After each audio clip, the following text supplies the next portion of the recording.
difference between doing it because someone's telling you you should versus really being able to feel the benefit of it yourself. I didn't even want to call this video self-care routines because it's such like a fad word to me. I think what more embodies what I do is routines to care for self. And maybe that doesn't really make a huge difference to you, but I think language holds a lot of power, and how we talk about things matters.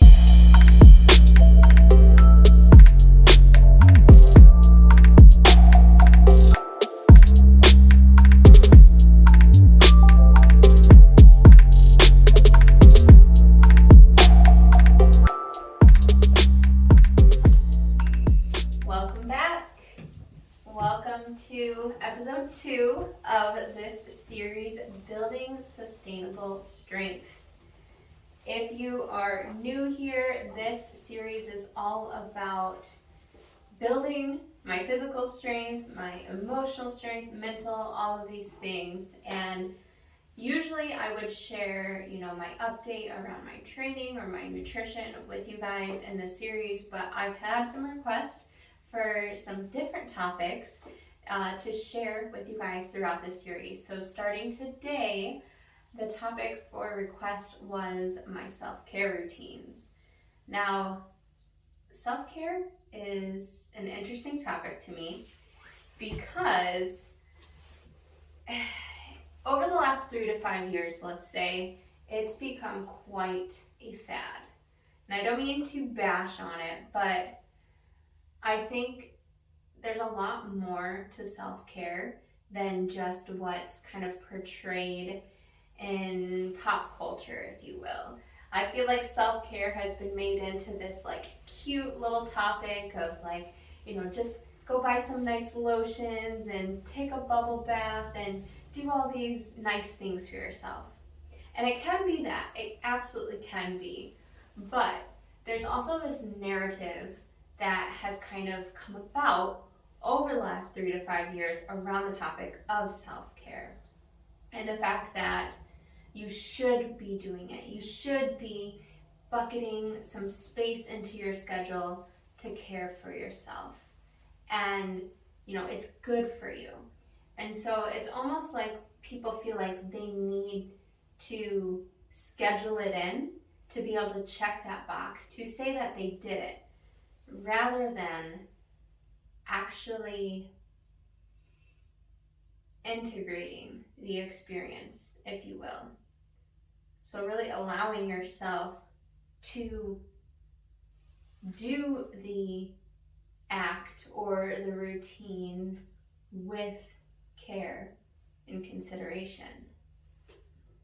There's a difference between doing it because someone's telling you you should and because it's good for you versus really being able to feel the benefit of it yourself. And so I didn't even want to call this video self-care routines because it's such like a fad word to me. I think what more embodies what I do and what I want to teach is routines to care for self. And maybe that doesn't really make a huge difference to you, but I think language holds a lot of power, and how we talk about things matters. And I would go so far as to say that my self-care my care for self has evolved so much over the years that it now is just a lifestyle for me. It is a way of living. It is a way of being. And so I wanted to share this topic with you guys to give you some insight into how it looks for me, and to give you some ideas of how you can incorporate more care and consideration into your lifestyle, and to give you a little bit of background into how my practice has evolved over the years. Because like I said, it hasn't always been what it is today. And I hope that you also find inspiration in that, to know that with little tweaks over time, your practice can also grow. Being an athlete my whole life, I definitely leaned on fitness in my childhood and early adulthood and young adulthood for that thing that I did that was just for me, what you could call self-care. Fitness was where I would just block everything out and kind of come home to myself, if you will. And it worked, and it still does work for me. I very much enjoy my time in the gym as a means to reconnect to self. But it wasn't until I got a job in corporate, and a big girl job, and I'm sure some of you relate to this, when I started to step more into my professional role and development, that I realized, let me find ways to started playing with my presentation a little bit more. The way that I dressed, the way that I took care of my hair and my makeup and my skincare, all of these things, I started to realize that it helped me to feel better about myself. It helped me feel more confident in who I was in the workplace and elsewhere. But there's a difference in doing the self-care, like I was mentioning before, just to look a certain way for other people, versus doing the self-care to feel a certain way, like deep down to your core.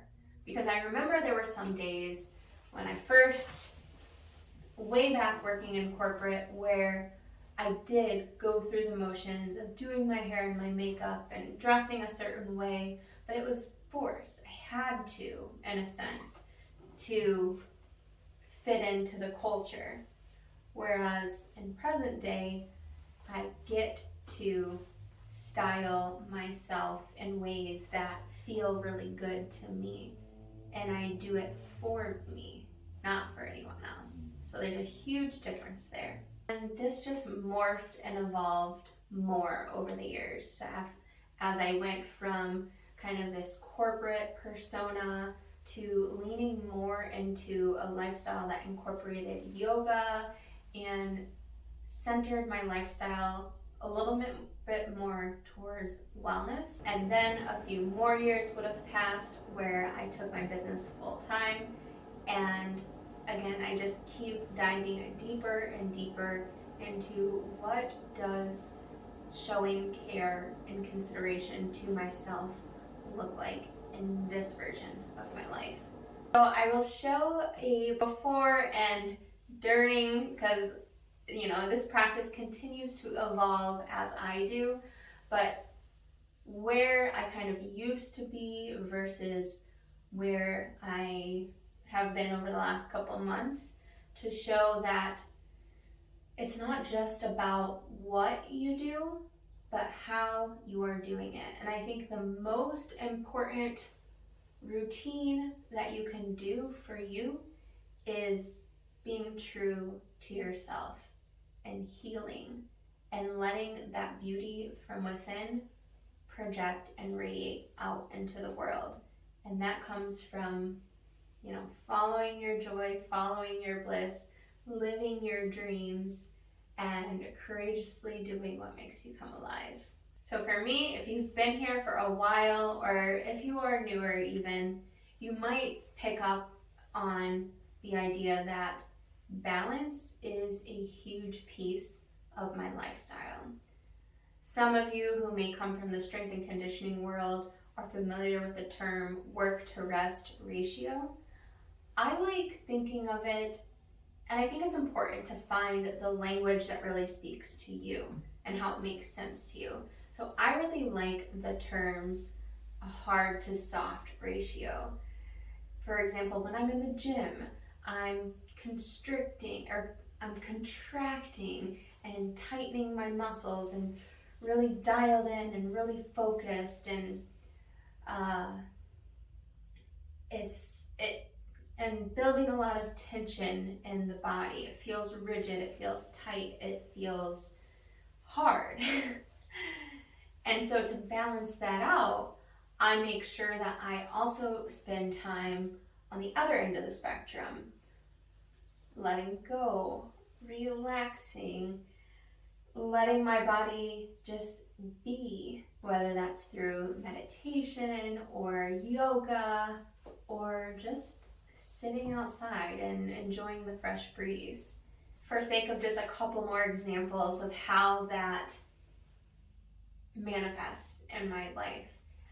If I go to the gym and I'm wearing like a tight sports bra and tight shorts, and there's like really hard music playing or really fast, aggressive music, and it makes me feel a certain way, then maybe the next day or for a couple days later that week, I might opt for more loose and flowy clothes. And I might opt for listening to softer and lighter music. I may, instead of working in my office that we're in now, that sometimes can feel a little bit more structured and rigid, I might choose to work in a different area in my house that feels a little bit more relaxed and not so rigid or disciplined or structured. So it's really just finding the right feeling in that moment to find a balanced state for me. So that's kind of like a core principle for me that helps me in my day-to-day lifestyle feel like I'm moving with care and consideration. It's not like a specific routine, but it's kind of, like I said, just a principle that I live by. So like I said, it's not just what you do, but how you do it. And I have 3 different, I guess we can call them routines, that I will break down for you guys. So number 1 comes down to your style and your self-expression. I am someone who really puts care and consideration into my style, what I'm going to wear each day. I wake up and I sit with myself to determine where am I at that day, mentally, emotionally, physically, spiritually, all the things. What's the energy and the mood that I'm feeling?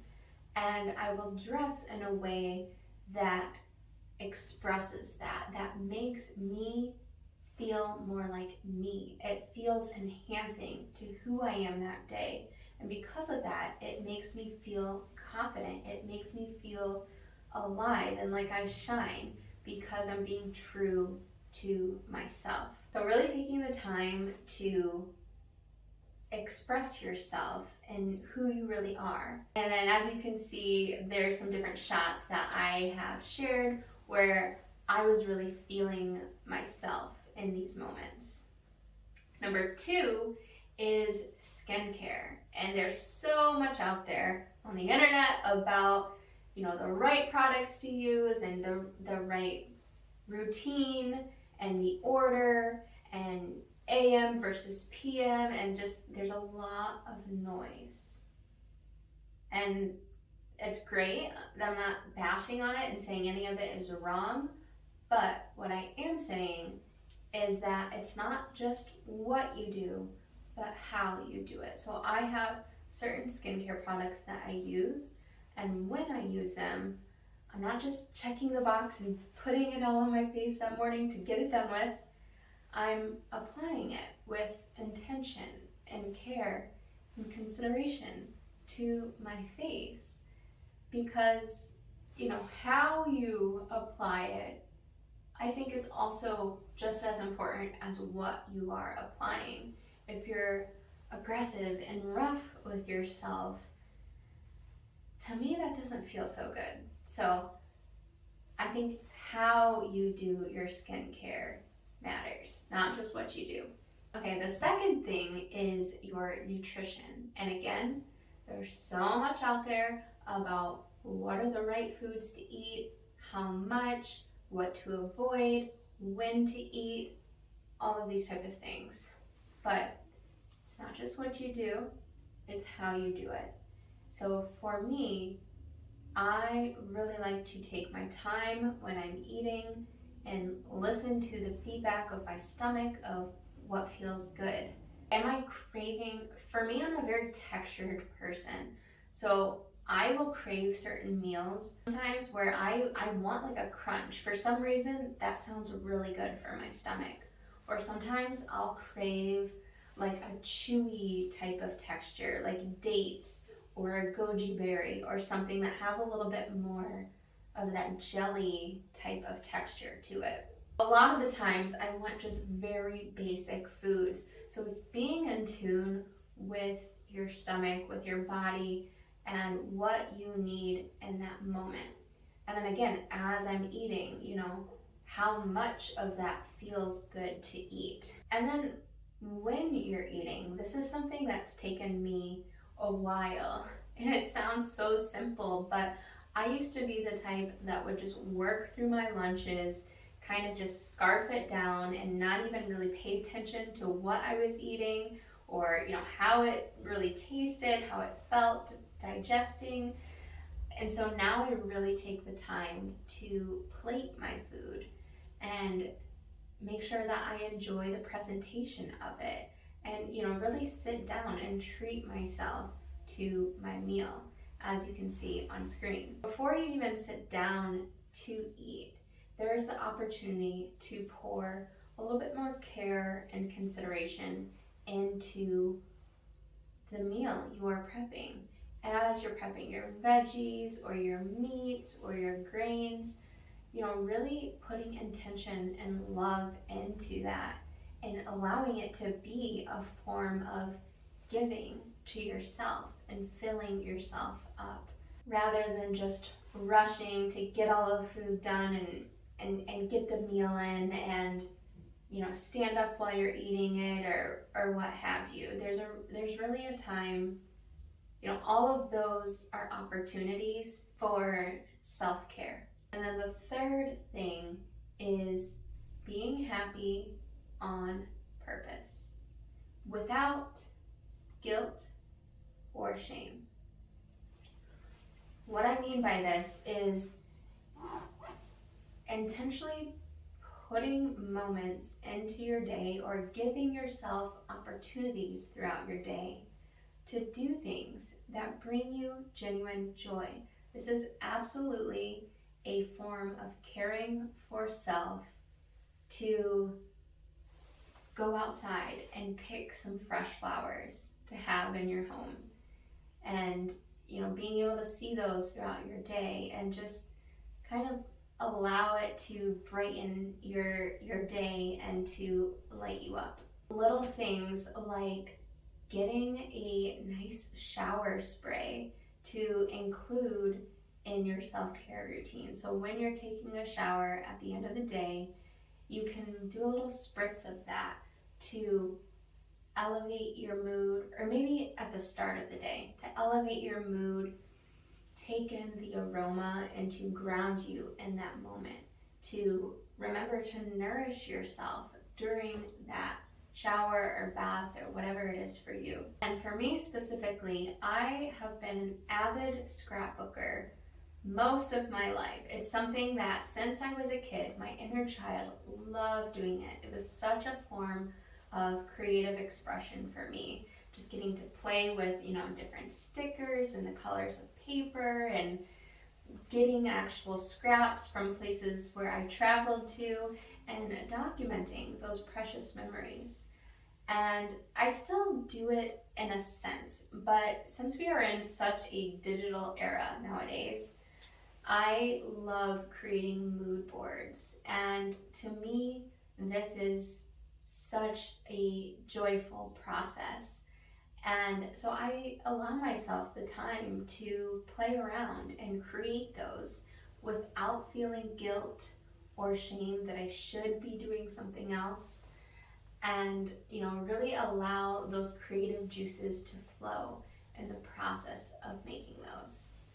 And as much as I do love that, I think there is absolutely a benefit to detoxing from technology every so often in doing just the physical form of creative projects. So maybe creating mood boards that involve hands-on application, like painting or drawing or writing, whatever you want that to look like. So if you're a creative person, I highly recommend giving yourself the opportunity for a practice like that can just bring you a little bit more joy. I hope that these ideas have given you some inspiration for things that you maybe have not thought of to bring more care and intention into your lifestyle, to really honor your own flow, respect your process, and just your humanness. Life is not always easy, so the more that we can practice patience and care for ourselves, the better off we are individually, as well as the more we can bring that joy and that light to the collective to help the world to shine brighter. These practices are a form of self-respect, and I think the more that we can give ourselves that, the more we can see who we are really being, how we are showing up in the world, and move from a more centered, steady place, a more sustainable pace, and see the true beauty reflected in the natural world around us.